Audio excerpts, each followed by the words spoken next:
Linux modul, kode biner yang dimasukkan dan mengosongkan keluar dari gambaran inti yang statis pada waktu dijalankan.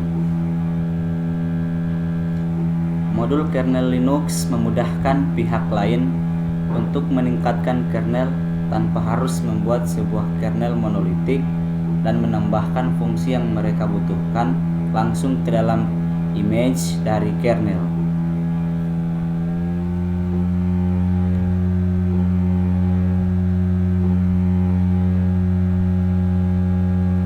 Sekarang kita masuk pada Linux program. Modul Linux adalah suatu kode yang bisa dimasukkan atau dikeluarkan dari dalam sistem kerja Linux kernel.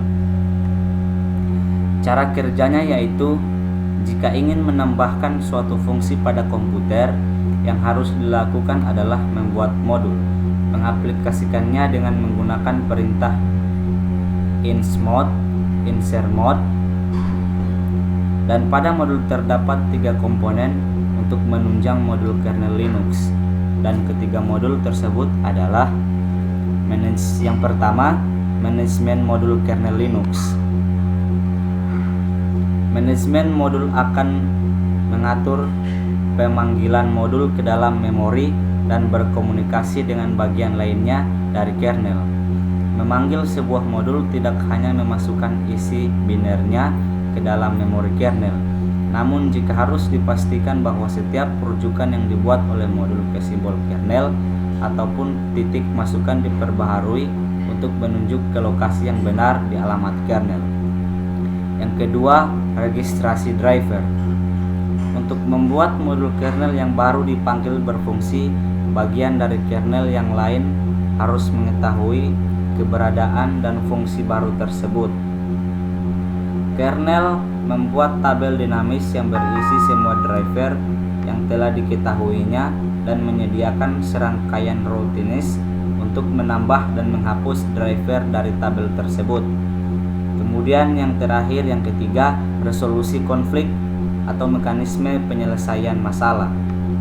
Linux menyediakan sebuah mekanisme penyelesaian masalah untuk membantu arbitrasi akses terhadap perangkat keras tertentu. Tujuan mekanisme tersebut adalah untuk mencegah modul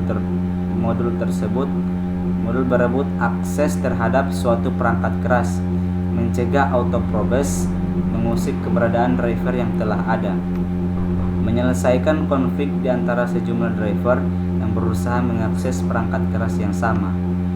Kernel membuat daftar alokasi sumber daya perangkat keras. Ketika suatu driver hendak mengakses sumber daya melalui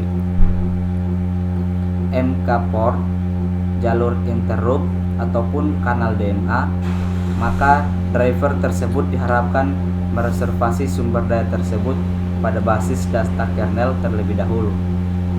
Jika reservasinya ditolak akibat ketidaktersediaan sumber daya yang diminta, maka modul harus memutuskan apa yang hendak dilakukan selanjutnya. Jika tidak dapat melanjutkan, maka modul tersebut dapat dihapus. Dan cara untuk menghapusnya yaitu dengan perintah rmmod yang diolah dan diatur oleh modul dengan beberapa fungsi dan kernel yang mengeksekusinya.